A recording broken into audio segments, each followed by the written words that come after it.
আসসালামু আলাইকুম বন্ধুরা, সবাই কেমন আছো? আশা করি সবাই ভালো আছো। আজ আমি আরেকটি নতুন রেসিপি নিয়ে আসলাম। আজ রান্না করব আলু দিয়ে গরুর বড়ি। দেখো আমি কিভাবে রান্না করি, তাই তোমাদের সাথে শেয়ার করলাম। এই তো দেখো, গরুর বড়ি নিয়েছি আলু ছোট করে কুচি করে কেটে নিয়েছি, আর নিয়েছি আদা রসুন বাটা, পেঁয়াজ কুচি, আর নিয়েছি গরম মশলা বাটা, নিয়েছি জিরা বাটা। এখানে বাটা মশলাগুলি নিয়েছি, তাই তোমাদের সাথে দেখালাম। আর এখন আমি চলে যাব রান্না বসাতে। চলো আমার সাথে, দেখো কিভাবে রান্না করি। এই দেখো, আমি প্রথমে কড়াইয়ে তেল দিয়ে দিলাম। তেল দিয়ে আমি দিয়ে দিলাম পেঁয়াজ কুচি, আর দিয়ে দিলাম দুটো তেজপাতা। দিয়ে আমি নেড়ে চেড়ে ভালোভাবে একটু ভেজে নেব। তারপর দিয়ে দেব আদা রসুন বাটা। আদা রসুন বাটা দিয়ে আর একটু নেড়ে চেড়ে নেব।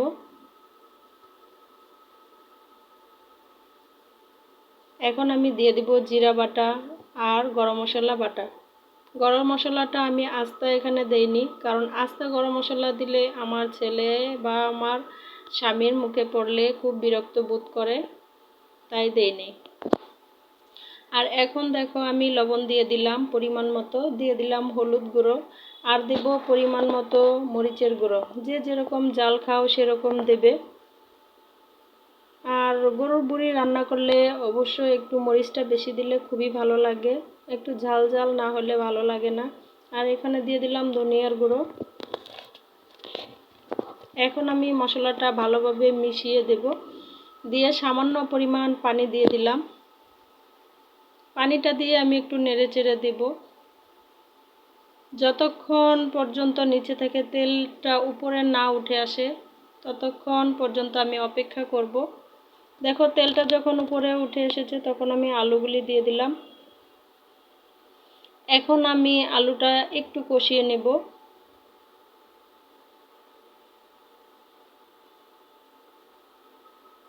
দেখো, বেশি না, কিছুক্ষণ সময় আমি আলুটা কষিয়ে নেব। আর গরুর বড়িটা আমার 2-3 দিন আমি জাল করে রেখেছিলাম। জাল করা বড়ি রান্না করছি আমি। দেখো, সাথে দিয়ে দিলাম চর্বি। সাথে চর্বি দিলে একটু তেল তেল ভাব হয়, খেতে ভালো লাগে। এখন আমি এখানে দিয়ে দিলাম, আলুর সাথে ভালোভাবে মিশিয়ে নেব।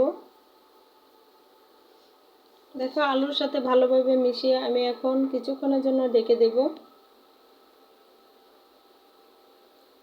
প্রায় 5 মিনিট পর আবার আসলাম, এসে আবার উল্টাপাল্টা করে নেড়ে দেব।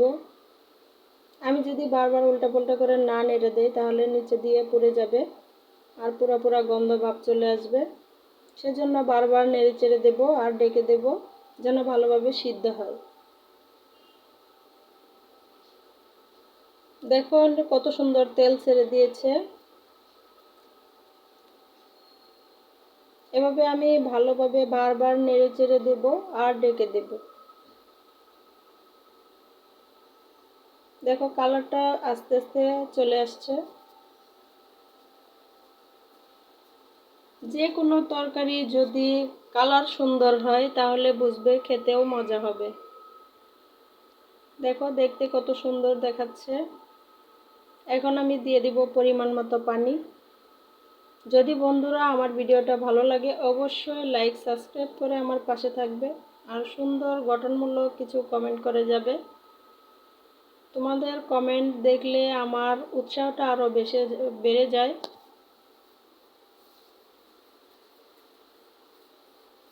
দেখো, আমি এভাবে করে নেড়ে চেড়ে দিচ্ছি।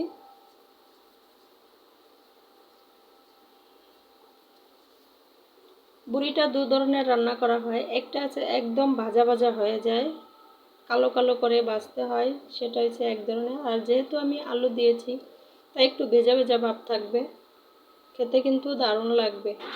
যদি তোমরা এভাবে কেউ রান্না না করে থাকো অবশ্যই রান্না করে খেয়ে দেখবে, খুবই ভালো লাগে।